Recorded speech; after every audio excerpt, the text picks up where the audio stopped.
about, and probably most of them you would have some interest in, but the thing that I seem to always come back to is the basics and the foundations. There's a verse in the book of Micah that asks, "What, oh man, does the Lord require of you? That you love mercy, that you do justice, and that you walk humbly with your God." And I would say to you that maybe we should be asking ourselves, what, oh man, do we require of our government? And I think that we need to get real focused and very clear about what that is. And probably not just answer that off of the cuff, but maybe even do some study to make sure that we know the right answer. In 2010, there was great rejoicing across the grassroots of Texas when the November election was over, and we had elected not just a majority, but a supermajority of grassroots, Tea Party, conservative, Republicans to the Texas House. Y'all remember that? And we accomplished nothing. And in this session, we again have a cadre of freshmen that we were really excited about. I think by any measure, individuals who are more conservative, who are more knowledgeable, and who can articulate the ideas of freedom. One of the things that was most striking to me during the 2011 legislative session was the inability of Republicans to go to the floor of the Texas House and articulate the ideas of freedom. Bad ideas were coming at us left and right. Bad public policy ideas were coming at us left and right. And we had very few, I'd say one. His name was David Simpson, who could go to that microphone and he could articulate why that was a bad public policy idea. Not that it was a bad idea. Not smoking is a pretty good idea. I'm a nurse. I've seen you hacking and coughing and gagging, and I know what that looks like. So the idea that you shouldn't smoke is a pretty good one. But it's a real bad government policy. It's a real bad public policy. And only David could articulate that stuff. I'll blame him for being a little bit later than I wanted to be tonight, because I have often heard him give his definition of what, oh man, should we require of government. And I didn't have it quite right. I thought, I'm going to call his office. Surely one of his staffers will give it to me exactly like he says it. And they said, he's here if you want to talk to him. So we spent some time talking, and it's to all of our benefit, because I got a 3-page Excel spreadsheet about the budget that we can talk about, and I got a great article from Hillsdale College on Calvin Coolidge that we could talk about. But David says, you know, the role of government is to defend us from our enemies abroad. That would be the role of the federal government, right? And then to punish the wrongdoer. And he said, really, not just any wrongdoer. It is the wrongdoer who harms his neighbor, but not just any wrongdoer who harms his neighbor, the wrongdoer who harms his neighbor and does not rectify it. Would you agree with me that if your neighbor does some harm to you or your property and they rectify it, the government has no business in that relationship? Yep. And thirdly, that it enforces the rules among individuals, which we would know as contracts. That's what Simpson would say the role of government ought to be. Republicans have said for the last 20 years, we ought to limit the rate of the growth of government to what? How fast should government spending grow? Negative.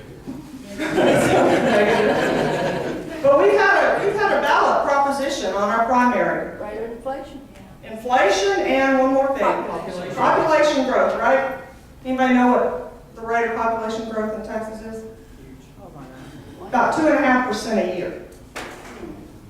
We have a biennial legislative session. That means when they do the budget, as they are doing now in Austin, that budget is to cover a 2-year period. 2.5%, 2.5% rate of growth each year. That's a 5% population increase roughly in 2 years. So if we were keeping up with population growth, you would expect the state budget to grow about 5% a biennium. The budget that the Texas House just voted on last week grows 7%, 7.5%. It's 150% of the rate of inflation.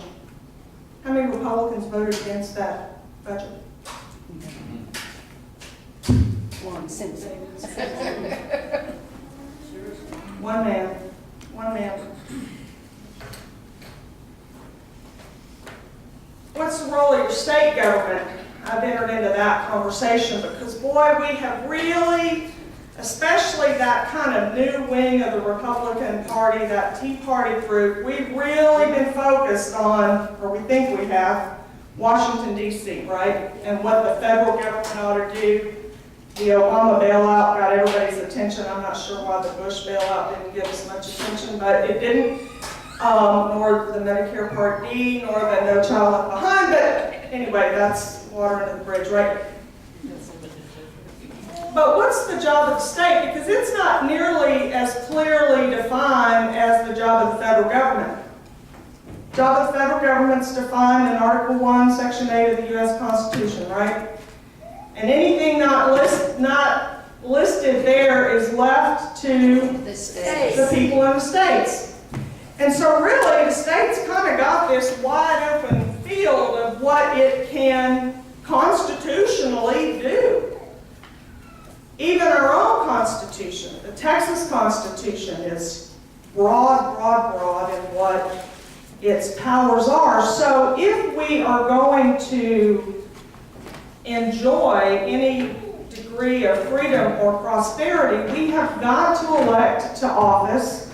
And I submit to you, not just to the Capitol in Austin, but to your school board and your city council and your county commissioners court, individuals who understand the difference between policies that make us free and those that lead to poverty.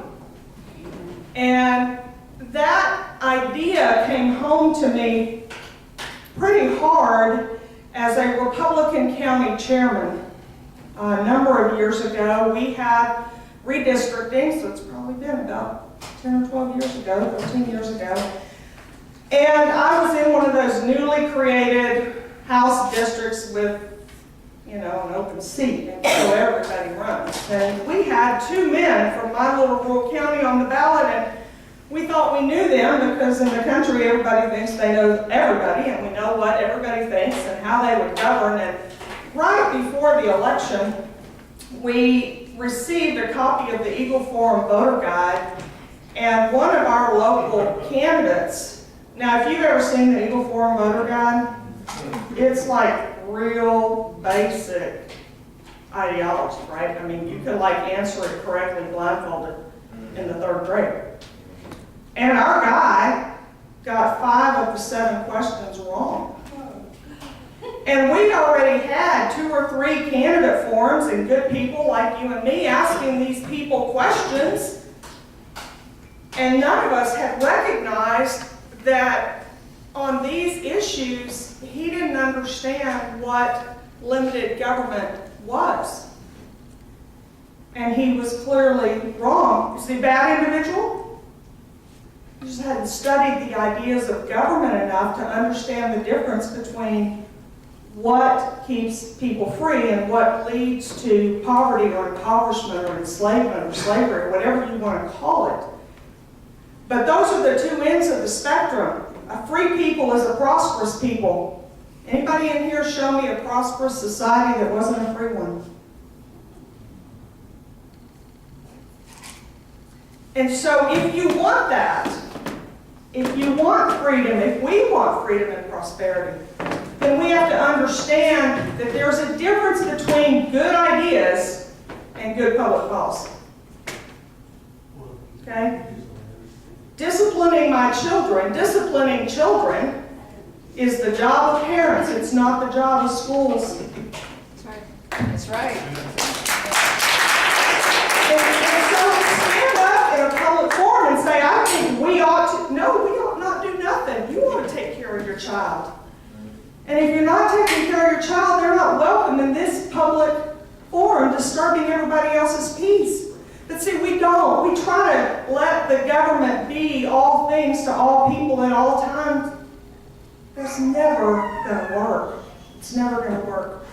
I often refer to, and I went back again today because I know they update it every year at the beginning of the year. I went back to the Heritage Foundation does a great publication every year called the Index of Economic Freedom. And this is just the excerpts. It's a PDF document on their website. You can download and read it. There's probably way more detail unless you're a statistician than you want in here, but they tell you how they arrive at the numbers and why they look at the things that they look at. But they have been doing this for 19 years. And for 19 years, they have been able to very closely tie the amount of freedom to the amount of economic prosperity in any society, anywhere in the world. The more free the society is, the more prosperous the people are. What difference does that make? Really, I mean, does it really matter if the average income level in one country is $43,140 and it's $41,577 in another? Maybe not, but it probably matters to those where it's $5,093. And when you begin to look at what it is that sets them apart, I heard a lecture once that said, what is it that makes a nation rich? And I thought about that, and pretty soon the two men discussing that said, it's natural resources, right? And the other co-host of the program said, well, if that were so, I would argue that Africa would be the richest nation on the face of the earth. And maybe Japan would be about the poorest. Yep. Kind of dispels that idea that it's natural resources. It is people that make a society rich. Well, if that's the case, the United States of America ought to be the most prosperous. Because there's no nation that has the diversity of mankind that we do. We have drawn from every culture, from every age, to our shores, and our nation ought to benefit from that. And instead, much to our chagrin, we continue to fall. When I first started looking at this, I think we were number 3. There are 200, oh my bad. There are 185 nations that are studied. For some reason, they don't number the last 8 of them. There are 185 nations that are studied in the 2013 Index of Economic Freedom. And I guess a perfect score would be 100. Hong Kong was the most economically free nation, and its overall score was 89.3, so nobody gets an A anymore. The United States of America has dropped, I think this says another 3 rankings, and we are now down to number 10. And we don't even get a B. In fact, when they look at the regions, our score was 76. I'd have gotten it with them when I was a kid if I'd have brought home 76. I guarantee you.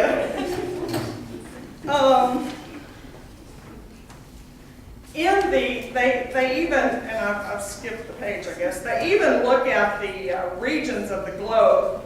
First page. In North America, the leading country in North America is Canada. Really? I mean, I guess we beat Mexico, but. Europe is Switzerland, the Middle East and North Africa is Bahrain, Latin America is Chile, the Asia Pacific is Hong Kong, and the Sub-Saharan African region is, somebody help me, Mauritius, M-A-U-R-I-T-I-U-S.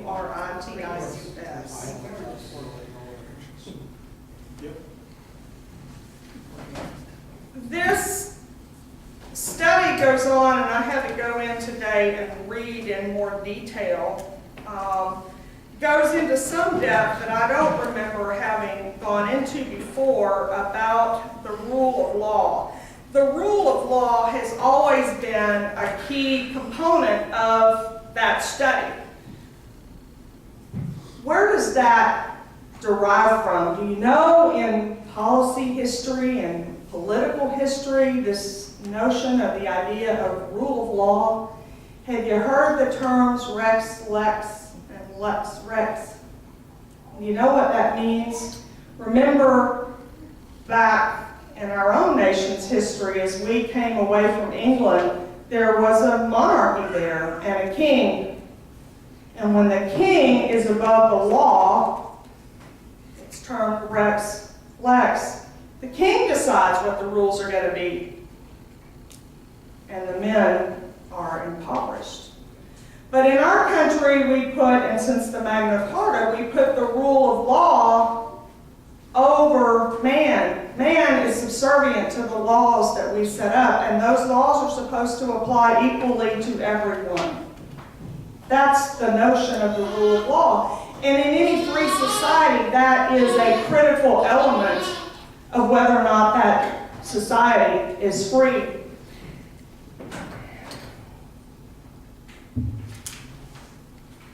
There's a study this year, actually it's a 4-part study,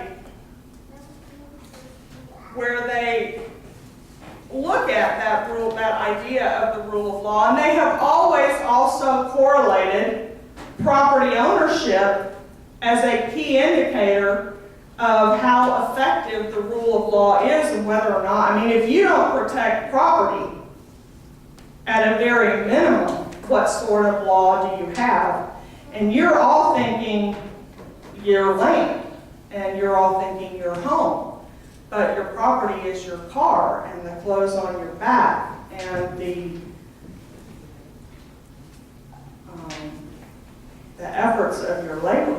Those things are your property. And do we, as a society, have laws and rules that protect that?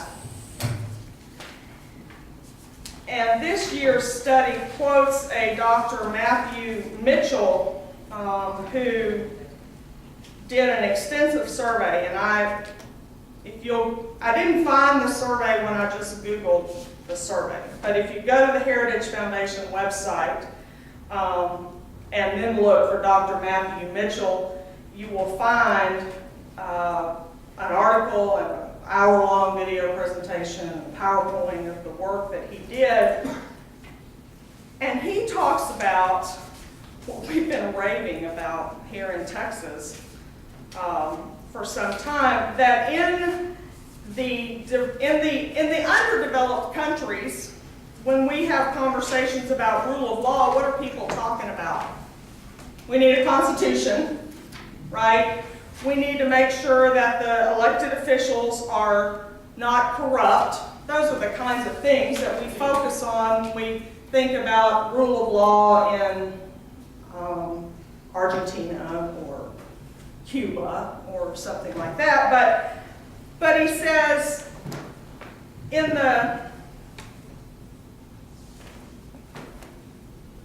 the advanced economies, is what he calls them, corruption often takes more subtle forms. Amen. Amen. Involving special subsidies or tax privileges for elites, abuses of government contracting, cronyism, and selective bailouts. That ain't just a federal problem. It's a problem big problem. A big, big, big problem right here in Texas. This is a summary of the Texas spending from 2002 into the coming biennium 2014 and 15. And if you followed the budget dialogue in Texas, you'll know that as they approve the budget, they do it by article. Article 1 of the Texas Constitution addresses the general government and what are we going to spend in that regard. And Article 2 is Health and Human Services and what are we going to spend in that regard. And Article 7 has to do with business and economic development. Now remember, I pointed out to you that the overall Texas budget, proposed budget for the coming biennium, is proposed to grow at 7%, which is 1.5 times the rate of population. So every Republican ought to have voted against that. Can't grow government if you're going to be a conservative faster than the rate of population growth. So we grow, let me make sure I'm quoting from the totals. We're going to, and there's two ways, well, there's probably a bajillion ways to present this data. I've got general revenue funds, which is the one that the Texas legislature will tell you they have the most control over. I have federal dollars coming in. That is, by the way, for the next biennium. Anybody want to venture a guess how much money we get from the federal government? $68 billion. In our $199 billion budget, a third of it, $68 billion, is coming directly from the federal government. So much for state sovereignty.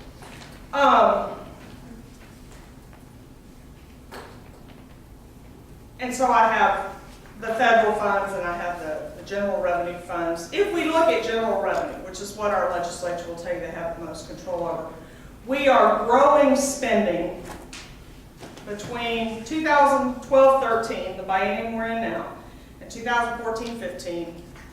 We're growing health and human services by 6.2%. We're growing education by 6.6 overall. 8.6 of that is at the public ed level, so through 12th grade, and 1.2% is higher education. But we're growing business and economic development spending by 51.8%. On what base, though? Over what we did last. On what base? What's the number, the actual number?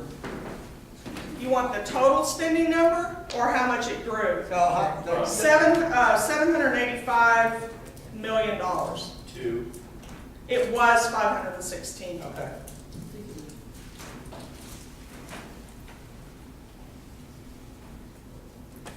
So we talk about the rule of law, and we talk about conservative ideas, and we talk about limited government, but we really, I think, as a party, this is the Clear Lake Republican Club, have very different ideas about what limited government is. And the Republican Party of Texas, somebody, Jeff, you might have to help me. Our motto for this year is something to do with freedom and prosperity. Somebody, Guy, if you say it, I could. You know, we at least say that we want to do things that are going to make us more prosperous. And yet what we do is spend at 150% the rate of population growth and all kinds of new money on business and economic development, which you better read corporate welfare, crony capitalism, tax rebates and refunds for politically influential businesses. We talk free markets. A free market ain't stacking the deck for your competitor. You know? So I submit to you that as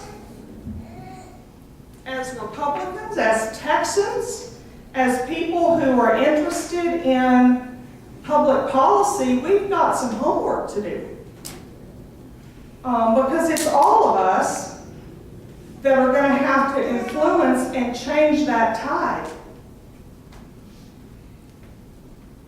I won 2 Republican gubernatorial debates, hands down. Every entity that rated those debates gave the victory to this girl off the street from South Texas. And yet, when we went into the polls, we voted overwhelmingly for the other 2 candidates. Because we're just a drop in the pan of those who vote. And those who vote are a drop in the pan of the whole population. If we are going to preserve this noble idea of a free society, we better wake up. Because if you look at this trend, the United States of America is doing that, and Texas is doing the same. My children would insert a curse word there. Sean knows my husband would insert a curse. We're doing the same stuff the federal government's doing in Texas. And we're not just doing it in Austin. The local debt level, the amount of debt that the cities and the counties have in Texas and the schools have in Texas, because every time we put a bond election up, it either passes or it comes back until it does. Yes. And it keeps coming, and it keeps coming, and it keeps coming, and we just give and say, okay, it's going to, and it passes. And so we take on more debt. That's what nobody believed me. When I first started campaigning, I had a dog-eared copy of the, this is the comprehensive, I'm using the term Catherine, comprehensive annual financial report for the state of Texas. It's available on the comptroller's website, and or you can call them and they'll mail you a copy too, I'm sure.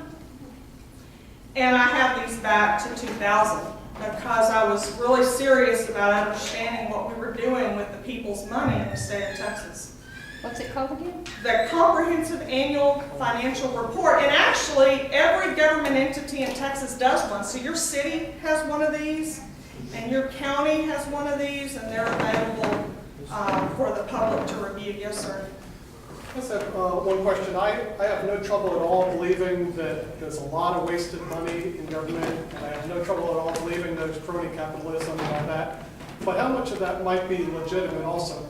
The example I'm thinking of is my company, Boeing, lost a manufacturing site to South Carolina.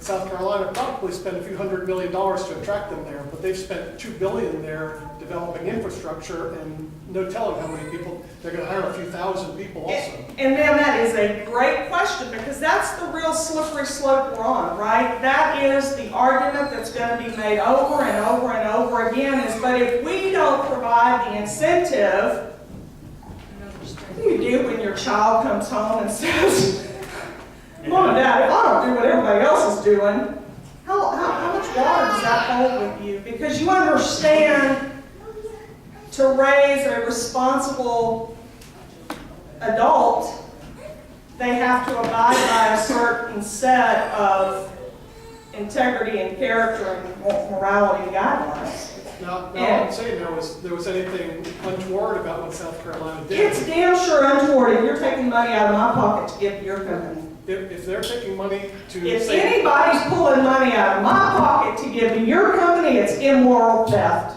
if they provide them a tax break for a while to attract No ifs, ands, or buts. I earned that money and you have no right to it. None. And I'm not attacking you, I'm attacking that idea. By golly, we've got to private property is what I earned. My labor, my sweat, my tears, my money.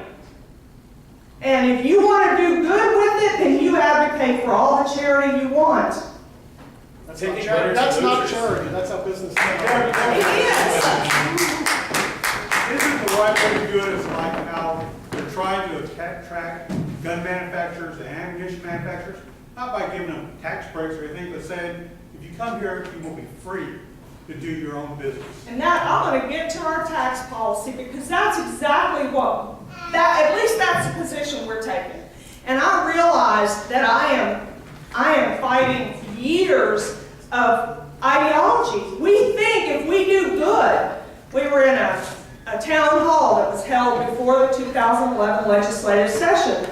There's a group of conservative legislators that held town halls all over Texas. And we were at one in Sugar Land, and my daughter actually stood up and asked her state representative about the corporate welfare that we have in Texas. And a noted state representative from the Katy area said, well, it is corporate welfare, but we do good things with it. See, if we think we're Republicans doing good things with other people's money, it's all right. It's only when the Democrats do it that it's bad. Baloney. Baloney. What is the role of government? And what am I going to accept? And so if you listen to me, then you'd say, well, Debra, the logical end of what you're saying is anarchy because you don't think anybody should have any taxes for anything. And I certainly don't want to advocate that. But I do think we better rethink what tax dollars are supposed to be used for. And it ain't business and economic development. How about school stadiums? How about school stadiums? Because the Texas Constitution, we talk about all Yes, the but you as a Constitution. parent, you just said the parents have the choice, and overwhelmingly, the parents in this school district, right for here, there's that. a big bond issue coming up. Parents in this school district overwhelmingly support this bond issue, which has a great percentage of it tied to things that are not necessary to educating the kids. And that is welfare. The business stuff you mentioned is not welfare when you let someone keep their own money. We're not giving the businesses money that we generate. We're allowing them to keep some of their own. And the left calls that corporate welfare. Well, in this state, when the bulk of local government is funded by property taxes, when you tell that one they don't have to pay, As much. it adds disproportionately to the rest. And that maybe is a segue into the tax reform bill that has been filed in this legislative session. Heritage Foundation, but certainly long before that, we have documented that it is private property ownership that is at the heart of free societies. And when we look at our tax policy here in Texas, and we look at the fact that local governments and schools are funded primarily with the property tax, you have to, if you're intellectually honest, acknowledge that, and you don't own your property, you are paying rent on that property year in and year out. And we began to seriously look at how we might get rid of that. I had done some work for a number of years with and followed the Texas Public Policy Foundation, and they had been calling for the elimination of the property tax and published in April of 2009 a property tax reform proposal. And in that proposal, they advocated eliminating all property tax in Texas and replacing it with a sales tax. We delved into that and really studied that. If you've been around Harris County area politics for any time, you probably know the name Talmadge Heflin, and Heflin is at, Heflin is at TPPF now, and he has long been advocating property tax elimination. And TPPF commissioned the Laffer Group to do this study and published it in April of 2009. And it's a great study of the whole economy of Texas. Texas has the 13th largest economy in the world, and when you look at it kind of at a macro level, that works. But we took that policy and we said, we know property tax is a local phenomenon, And so if we apply these ideas, what happens to Clear Lake City? What happens to Harris County? What happens to the Houston Independent School District? What happens to Wharton County? What happens to Fort Bend County? What happens to Brazoria County and all of the little municipalities in there?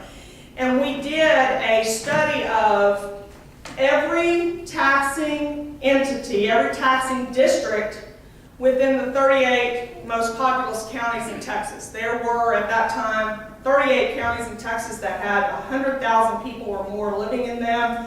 We studied the total property tax generated by every entity, every jurisdiction within that county, and then applied the sales tax proposals to that, and we found that half the counties were way in the black. They had windfall money, tax revenue coming in hand over fist, and half the counties were way in the red. They wouldn't be able to pay the local police or for school teachers or anybody else, and so, I mean, you could do it that way, but there would have to be some reps up here, i.e. the legislature, who would decide how much money from Fort Bend County was going to go to Wharton County or to Galveston County, because they were, well, Wharton wasn't on the list, it's 1,000 people, but we would have been in the red.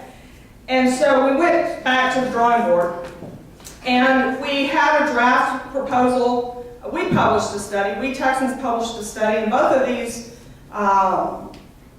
well, this work was done by Richard Cunningham, and we published Cunningham's study, and he called for the elimination of property tax, leaving the sales tax essentially like it was, getting rid of the franchise tax, and doing a gross receipts tax on business. And I just about choked when I got that, because I said, oh.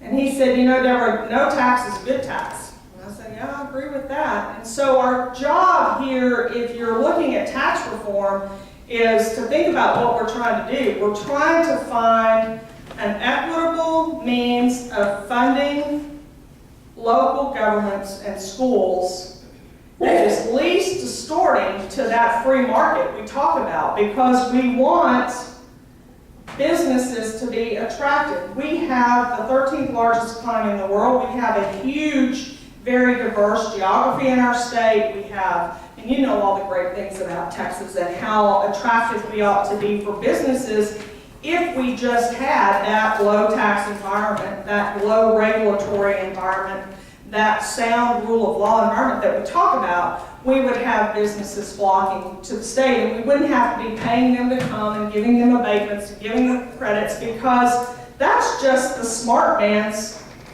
corruption. But it's corruption nonetheless. Amen. And so we laugh at, you know, those Latin American countries that are paying off their local mayors and governors and thinking how foolish they are, and yet in our own way we're doing much of the very same thing, and our country is slipping, and our state. Is there any place you'd rather live? Of course not.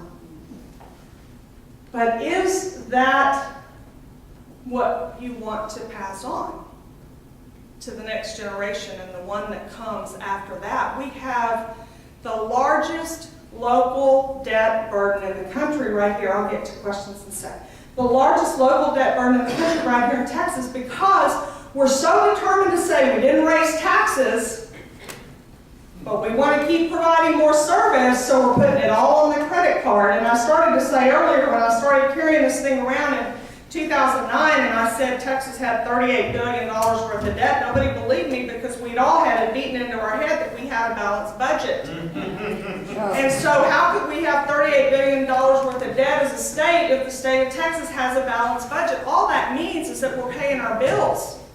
And so this is the 2012 Comprehensive Annual Financial Report. As of August 31st, 2012, Texas is on a fiscal year that begins on September 1. So the comptroller publishes this report usually in February of every year for the preceding fiscal year. Our outstanding debt as a state at the end of 2012 is $37,854 million. And if we do not take on any more debt, and this year has grown, the state of Texas will not get out of debt until 2047. Most of us will be dead by then. And we talk about the immorality of all of the federal debt and deficit spending that we're passing on to our children, and yet we're doing the same sorts of things. Now, $38 billion for Texas pales in comparison to the federal deficit. But this is just state spending. This isn't schools and cities and counties and hospital districts and emergency service districts and MUD districts. And the list goes on. You know how many taxing entities there are in your own county? I challenge you to find that out. In my little rural county, there are 19. 19 different entities. Why is that? Because every time somebody wants a new service, they run to the Austin and they say, will you create this special purpose district and give us the power to levy a property tax so we can have the money to do this thing that we want to do. And the guys at the Capitol will do that, and they will say they didn't raise taxes at the state level, but Lord, you got them down here. So the idea of a gross receipts tax is repugnant to most of us, and yet when you look at, is it fair? Does everybody pay the same rate? Not the same amount of tax, but the same rate of tax. Yes, in a gross receipts tax, they do. Is it collectible? Yes, it's collectible. Is it transparent? Do we know what it is? Do we know where the revenue's coming? Yeah, you would. But the rate that we needed to be revenue neutral and somebody said the rate of growth ought to be negative, and most of us would agree with you, but the political reality is if you want to get tax reform done, you're going to have to propose a vehicle that will at least allow the government to raise the same amount of revenue that it's raising today. And so yes, it would be revenue neutral. Was 2.5%. And the business community said we cannot survive under that. Would you please look at something that Governor Bush did in 1997? In 1997, and you may not remember back to 1997, but you probably do remember just within the last few years, Governor Perry commissioned a study where John Sharp went around and talked about appraisal reform and appraisal caps and did town halls all over the state. Well, in 1995 and 6, Governor Bush did the same thing. A man named Elton Bomer went around the state doing tax reform, property tax reform work. And they proposed a value-added tax for Texas. And the business community supported that tax. And we looked at that and said, but the public will never support a value-added tax in Texas. It just won't happen. And I looked at the tax, and it looked to me a lot like an income tax. It was, I have since learned there are two types of value-added tax. There is a subtractive model tax, which most of Europe uses. It looks like an income tax. You don't know what the tax is until the business does all of its deductions and calculations, and those with the more sophisticated accounting teams and legal teams probably get the better deductions, and so the rate is not all that transparent. And there's a credit model. And so we have another member of the Texas legislature who's also a pretty good conservative named George Lavender from Texarkana. George Lavender's also a sophomore, so he's in the same class with Simpson. He really kind of latched on to me as I was doing that work. He said, Debra, I want you to keep me in the loop. I want you to keep me in the loop. I'm very interested. I can't do this my freshman year, and came to me before the state convention in June of 2012 and said, I want to carry that bill, but I want 1.5% gross receipts tax. And you need to figure out how to get us revenue neutral with a 1.5% tax, no property tax, see what you can do. And we worked all through the summer and couldn't really get there, and got into session, and I thought, well, here we go, we're going to get to another biennium, and we're not going to go anywhere with this property tax elimination thing. because I don't really have any members that have really sunk their teeth into it, that understand it, that can do this kind of tax reform. The other thing that had become very apparent over the several years now that we've been working on this is not only the inequity and injustice in the property tax system, and that's not just a subjective statement.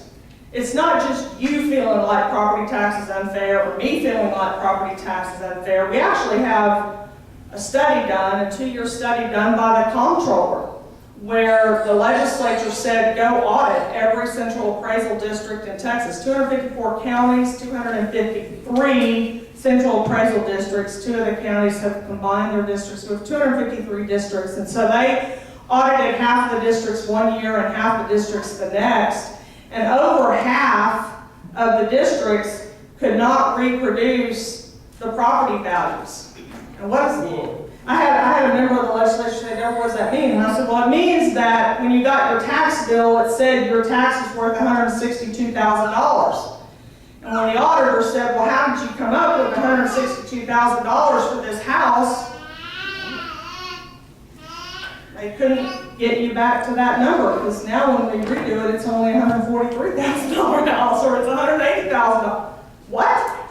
I mean, 2 plus 2 is 4, and it is 4 every single time you see that. And if you go in to purchase something at Walmart or H-E-B or Randall's, and there's a sales tax on it, the tax is the same on that $5.95 item today as it is tomorrow. So to have over half of the districts in Texas not able to reproduce their property values tells you that that system is badly flawed. And the legislature had done extensive work in the 80s to attempt to provide rules so that there could be conformity. And why do we care? Why do we care if the houses in Galveston or the properties in Galveston are appraised at roughly the same way the properties in Harris County are? Why do we care about that? Well, we care about it because it's a significant portion of school funding. And the state and the locals together fund public education, which is the largest portion of the state's budget. You'll want to know what that is. It is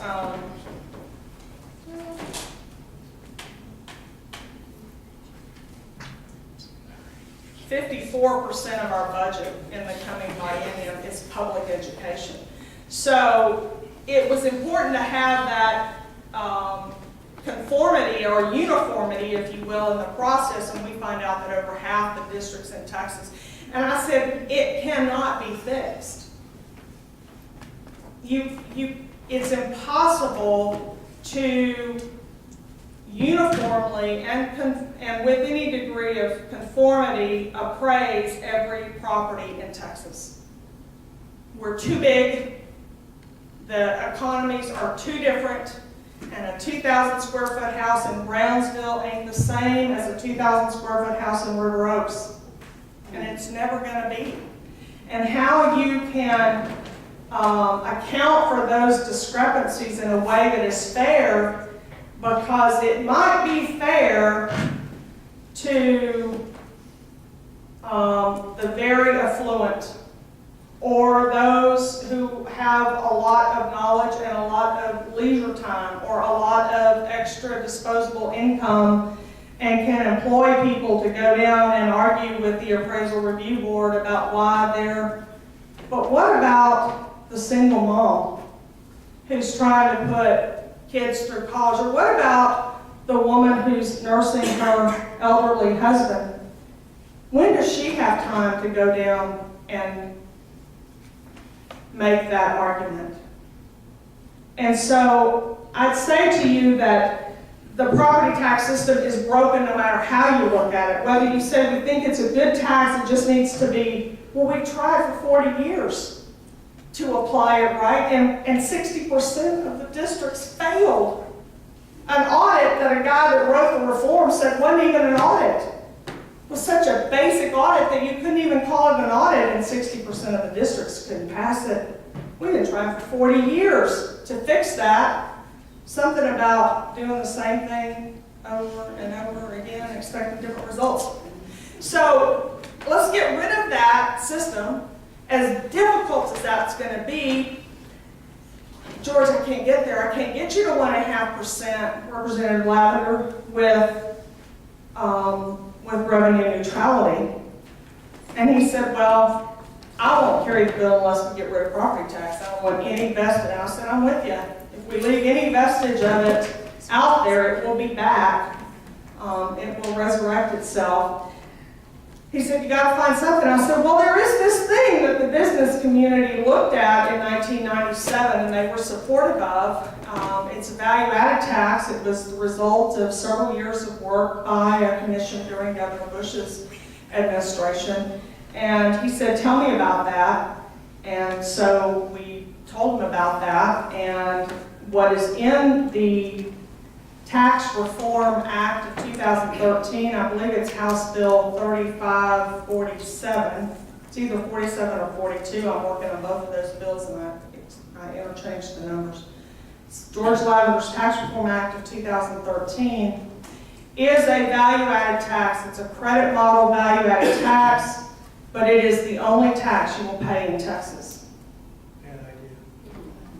Hear me clearly. It is the only, no severance tax, no excise tax, no sales tax, no property tax, no franchise tax, no income tax. One tax. And we think in our early work, and we've met with some folks from the comptroller's office, that the rate is 7%. How's the rate set? And what's the, what, who? 7% is the rate that would make us revenue neutral today. Okay. That's 7% cumulative, 7% cumulative or 7% at every level? It's cumulative because it is a credit model VAT. And what that means, it really is a sales tax. You pay it on everything. And if you are, we would all understand in Texas today, because we've had the sales tax for so long, if you collect a sales tax, what do you do with it? Surely you don't know. Well, isn't that similar to the fair tax? If a business charges you a sales tax, what do they do with that tax? Send it to us. They send it to Austin, to the comptroller's office. Okay, so every penny of sales tax that they collect, it goes to Austin, right? And then the comptroller says 6.5% of this is state sales tax, and 2% is local, and some of it comes back to your county, and some of it comes back to your city. And if you read your local paper, it'll tell you what your sales tax receipts are before coming back from the state. This is very similar. The difference is if you are in a position to collect the tax, you don't remit all the tax. You take a credit for any tax you paid. So if you're a business and you've bought things to produce into your business, you get to deduct before you ever send the money to the comptroller the tax that you've already paid. And so it ends up being 7% at the end of the day, not at each level, because that compounding of the VAT is what, well, the VAT's supposed to protect against the compounding, but it's the biggest criticism I think that's probably out there. We don't know enough to know. None of us know enough to know whether or not that's a good policy. Yeah, won't there be lots of special credits passed after that? I sure hope not, because then you defeat the, I mean, if you're trying to, the question is, won't there be lots of special credits passed after that? And if you do that, then you're right back, you know, if you take a fair and equitable tax and you start doing all these carve-outs, then you no longer have a fair and equitable tax. Will there be people lobbying for it? Sure there will. Will we be smart enough to elect people who say no? And that's kind of the gist of this article from Hillsdale College on Calvin Coolidge. Coolidge actually left office as President of the United States with federal spending less, not tax revenue, not tax rates, but federal spending less than it was when he went into office, because he understood that it wasn't just about cutting tax rates. The Laffer curve showed us that you can reduce rates, and what happens to revenue, generally speaking? Goes up. It goes up. So are we really limiting government by reducing tax rates? Is that enough? Nope. No. That's just may give the government even more revenue, which is, my argument would be, theft for me, because you've taken money out of my pocket to do what you say is good work for somebody else. That's the job of the church. That's the job of charitable organizations. That's the job of me when the Girl Scout comes to my door and I say, sure, honey, I'll buy 20 dozen cookies from you and then there's 2 people in my house. You know, it's not the government to take from me and fund the Boys and Girls Club because they think it's a great thing when it's voluntarily funded. And so, but we don't know, and I hope that you will help us. Another friend of mine some years ago said, Deborah, what are the rights that are listed in the First Amendment Bill of Rights? The right to freedom of the press, freedom of speech, freedom of religion, petition, we never talk about that, and one more. Assembly. Why? And he said it's because our founders understood there's wisdom in the minds of men. Debra Medina doesn't stand up here with the right answers. She's got an opinion. You heard it tonight, and I apologize. I get pretty emotional about these ideas that I think have been wrongly embedded in our head. I don't mean to attack you, sir.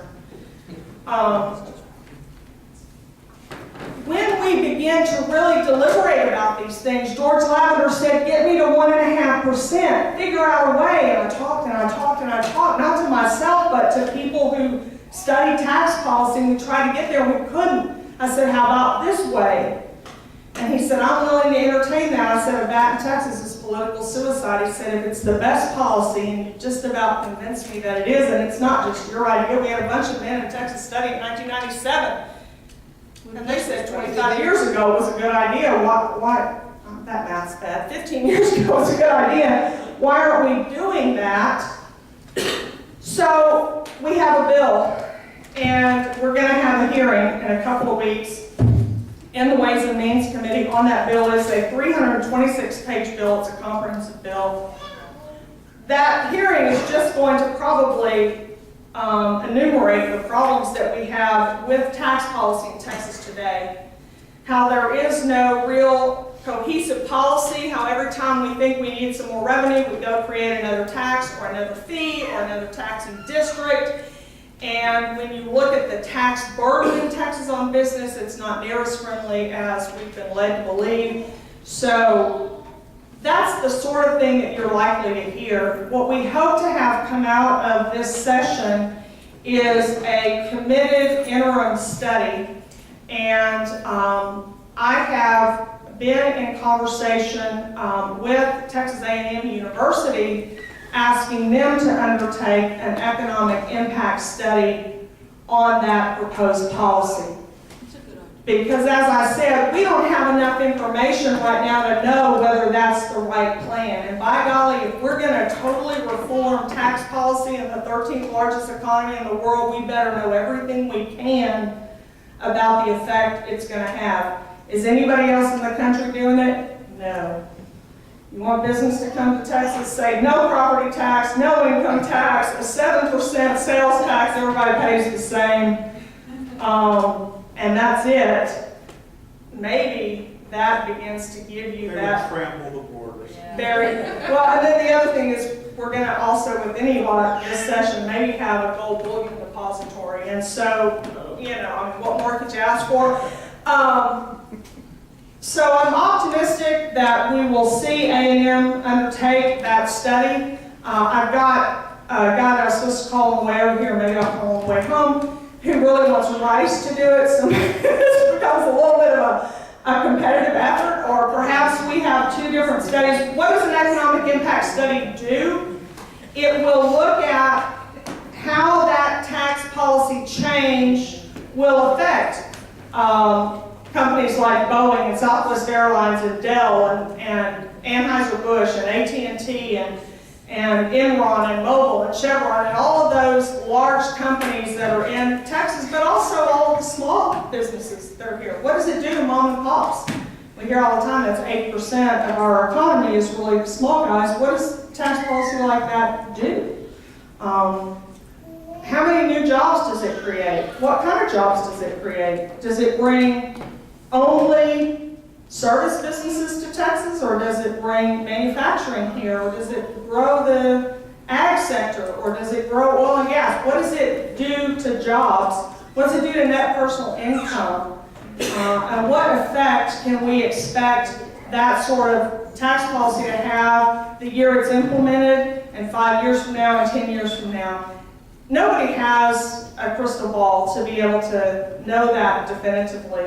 But certainly there are economists. When we were early in our work, I was going to testify somewhere, and I always try to prep and study before I go do that. And Rick said, Debra, you really need to look at the work that's been going on in Washington State. Washington State's legislature, said liberal Washington State, yeah, them.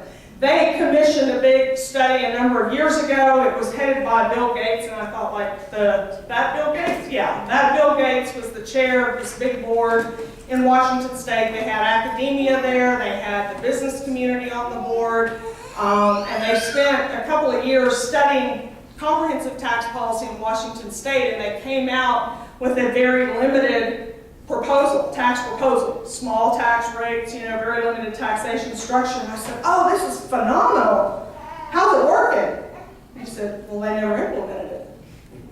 So because that's what legislative bodies tend to do. They charge the guys that ought to know how to do the surgery with telling them what kind of surgery we need to have to fix our policy. But then we all think we're smarter than they are, and so we don't take the doctor's advice, and we continue on the road, the path that we're on. Calvin Coolidge said, I'm not going to do that in my administration.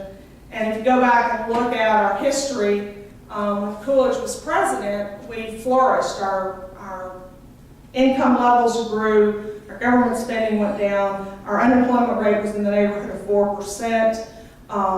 We flourished because he understood what it meant to limit government and let men take care, let people take care of themselves. We tout Ronald Reagan all the time in the Republican Party, and we loved him because he had great faith in what men would do. We put our faith in the wrong place. It is not government that solves our problems. We solve one another's problems. We people care for people. And government is never going to be able to do that. And so I challenge you to not adopt my answers to what government ought to do, not adopt David Simpson's definition of what government ought to be, but really refine that so that you can, in your own little elevator speech, have that conversation. Because again, we are just a small percentage of those that are going to be voting in the coming elections. And if we can't articulate truly limited government ideas, then we're never going to convince our family members or our neighbors that our policies need to change. And if we continue on the path that we're on, with one Republican voting against a budget that grows by 150%, we are not leaving a free, prosperous Texas to our children and our grandchildren. I had that conversation with a demographer a few years ago. So I'm very concerned about the education level of the Hispanic community in Texas. We have a huge dropout rate there. That demographic is growing very rapidly. And I'm very concerned if we don't figure out why our Mexican American, Hispanic, Latino kids are not getting an education, we are going to be Mississippi. We're going to look like Mississippi. And he said, oh, no, ma'am, we are not going to look like Mississippi. We're going to look like Matamoros, Mexico. And I thought, yeah, you're right. We'll be happy if we had looked like Mississippi. See, we've got to figure out where our policies are leading us to poverty. And we don't do that because we turn on the television at night or we read some, recent article. We do it because we study history and because we debate that, and we're not afraid to have that sort of discourse with one another and to challenge those ideas. If you believe that tax abatements are good, then convince me that they are, because I'm going to fight real hard to convince you that they are not. And when we do that, the wisdom in our minds collectively together in the assembly, I think, will help us chart a much better course for our communities and for our state, and then for our nation. I really appreciate your patience tonight. I promise to get questions. Daniel, I don't know what your time is like. If you want me to hang around. Okay. Yes, ma'am. A lot of what you talked about really is just pure liberty, the philosophy of liberty. And one of the things that I see and I fear in Texas is that we've taken the taxes, like the gas tax, the vehicle sales tax, we divert that away from our roads. And then now Governor Perry is pushing for century bonds that we will be paid for the maintenance and the building of roads. We're selling those rights off to foreign companies and taxing, giving them the right from 50 to 100 years to tax those roads back to the users. So Texas is taking public money and financing the building of these roads, and then the profit is going to private companies. And it's very difficult. It's a really hard, the public-private partnership is a really hard concept to convince folks that they're giving up the infrastructure, the rights to Texas. And so if you have any comments on that, I'd love to hear. I think you have that absolutely correct. And it was the chairman of the Dallas Federal Reserve who was in the Dallas Morning News about a month ago championing the idea of a century bond. That is what it sounds like. It is a loan that you pay back over 100 years. That is immoral to pass on to your children and your grandkids. That's like asking your kids and your grandkids to pay off your credit card. That's a 5-generation loan. Oh, I'm sorry. Children, grandchildren, great-grandchildren, great-great-grandchildren, and great-great-grandchildren. And that purports that you would never take any more. I mean, that's if you only spend what we took out this generation. And never built another road. And never built another road, 100 years. It's $41 billion worth of debt, I think, is what's out there right now. But that's something that if we don't work very diligently, and by we, I mean the people in this room, because the people that aren't here aren't going to do it. If we don't work very diligently for the next, 48 days or so left in this legislative session, then that idea ends up on a ballot in November as a constitutional amendment. And almost invariably, every one of those passes. So it's going to take a lot of work. I think Terry Hall with Turf out of San Antonio and Joanne Fleming out of the Tyler area have really been focused on that transportation policy stuff. Lavender is very concerned about that as well. He's on that committee.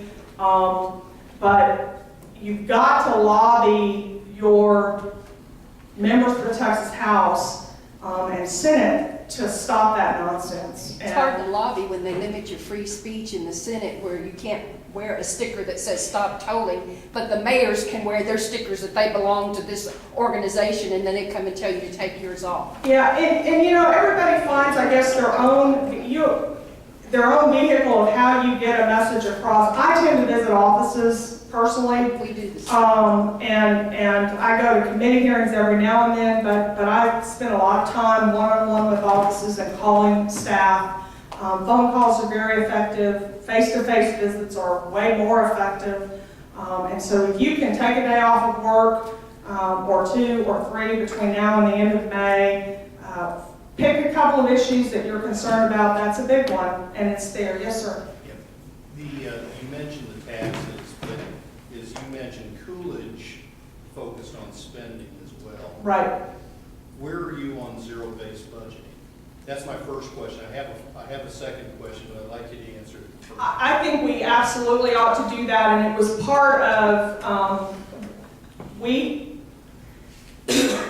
the Medina campaigns circulated and tried to get on the Republican primary ballot. It's not too late to do that now, to start lobbying. We have a Republican primary coming up in March of 2014.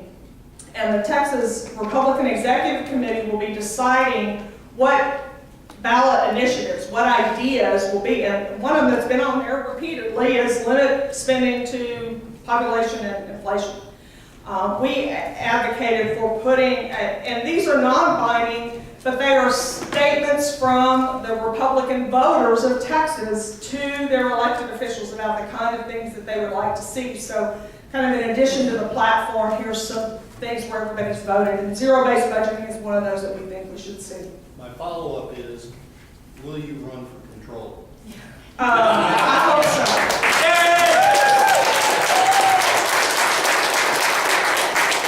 When you talk inflation, are you talking real inflation or the government's measure of inflation? Because they have eliminated, as far as I know, fuel, energy, energy, All the things that housing, count, right? and food. Everything that counts. Everything you spend money on. And so it's really difficult for me to talk about inflation because for that very reason. I would say that real inflation is probably a whole lot higher than anybody will admit that it is, just like unemployment is a whole lot higher than anybody will admit that it is. And if you were in the right government office, you could do something to affect the calculation and the reporting of inflation, but I think it's very difficult for people in the public or in the private sector to have an impact on that. I almost never, our government tells us inflation is nothing, that there is no inflation right now, but we all know that it's. Well, I was talking about getting back to your trying to limit government spending Right. to that. Yeah, real inflation or the government. All that those ballot initiatives ever say, I think, is we believe government spending should be limited to the rate of population growth plus inflation. And it never really goes into define whose measure of inflation we're talking about. It's, again, those initiatives are non-binding referendums, but it's something that we've done as a party for 6 or 8 or 10 years. Yes, sir. You said that your VAT tax, you're looking at 7%.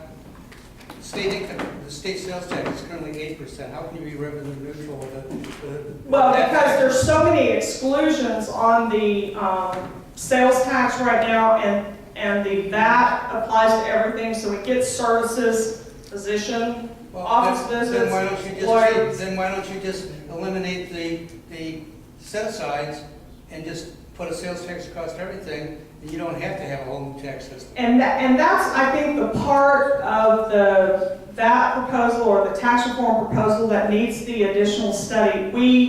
Because it came in so late in the session, we have not done the detailed study on the revenue flows with that. We know what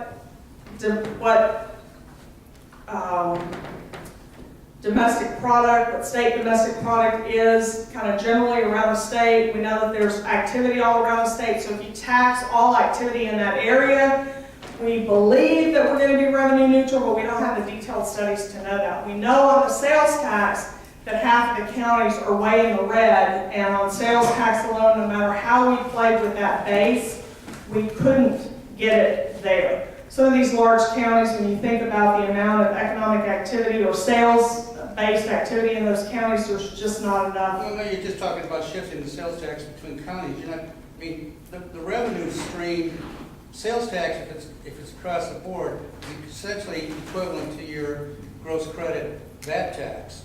If it's a tax on everything, because it's at the last tax is at the end user. Correct. And they're the ones that are collecting it, or it's being collected by the last. We've been very committed to the idea that taxes should be raised where they are spent.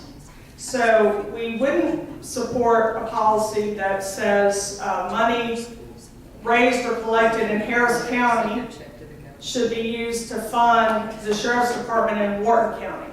Well, your VAT tax isn't going to change. That's the point. The sales tax and the VAT tax that you're talking about are essentially identical And if you have a deficiency in one county and a surplus in another, the VAT tax is going to end up being the same thing. We're working on that, and the folks that have studied that don't think so. What's the difference between the VAT and the fair tax? Because the fair Fair tax is an income tax, and the VAT doesn't take into account income. Okay, it was my understanding that the fair tax was a tax on purchases. That's the flat tax. Okay, flat tax then. Right. What's the difference No. between, No, no, it's it's the the other fair, way it's the around. other way around. It Fair don't matter, it's tax, fairs on Okay. sales and Uh-huh. flats on Income. income. yeah. It's 326-page bill, it's a comprehensive bill. It eliminates 61 taxes in Texas, but again, until we get that economic impact study and more of those detailed revenue flows, there will be tweaking that needs to be done. Yes, sir. Ever since I was in high school many years ago, the federal government has studied flat tax. I mean, not flat tax, a Fair VAT tax, A VAT tax. a VAT tax. I hope that people are looking at some of that old research. And I lived in England for a while, and when I lived in England, I think the VAT tax in 2000 was 15%. Now I believe it's over 20%. 21, 22. And it's just, you know, tread very carefully before you learn the lessons of Europe as to how VAT taxes can balloon. And one of the reasons it balloons is you don't see it on your receipt like a sales tax. Right. Every time you go buy a Starbucks It's coffee, built into the you price. can see it And now. that's the subtractive model. The credit model and the bill that we propose requires that it be on every receipt. And so the That's good. credit model addresses at least, that's not all the concerns, and I hear you. And that is, what you're saying is very important. Let's study it. Let's make, part of what Europe does too is it's not the only tax. You know, it's 20% on top of other taxes that they have. And so, but how do we prevent it starting at 7 and ending up at 7? Exactly. You Yeah, know, that's my because concern. that can happen with the sales. How come the sales tax in Texas isn't 12 or 15%? Because it's at the bottom of your receipt, that's why. And people know, right? And so Yeah, that's a good point. That's like right now at the IRS, you know, what resident deduct from your paycheck. So, there's always the ability of government to take more if was it Jefferson who said, you know, it's binding us with the chains of the Constitution. Let's follow these ideas here and be limited in the way that we grow our government. Again, thank you all very much. You've been a great audience. I hope I've given you something to